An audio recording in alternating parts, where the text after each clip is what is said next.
ఎందుకు ఈరోజు బంధాలు అంత త్వరగా చీలిపోతున్నాయి తెలుసా? ఎందుకు ఒకరి ముఖాలు ఒకరు చూసుకోలేని పరిస్థితి వస్తుంది తెలుసా?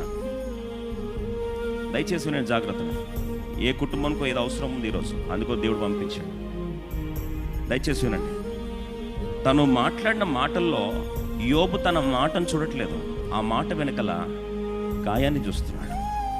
Job is not seeing the word, but he is seeing the wound behind the word. యోబు మాటను చూడట్లేదు, మాట వెనకల గాయము చూస్తున్నాడు. ఒక పర్సన్ పిచ్చి పిచ్చి అరుస్తున్నాడు అనుకో, అరుపే చూస్తున్నావా లేదా ఆ అరుపులో వెనకలున్న గాయాన్ని చూస్తున్నావా? చెప్పండి. గాయం చూస్తారా? నువ్వు గాయం చూస్తే నీకు ఓపిక వస్తుంది. గాయం చూడకుండా సూపర్ఫిషియల్గా పైన మాట చూస్తే వారికి ఎంత కోపం వస్తుందో నీకు కూడా అంతే కోపం.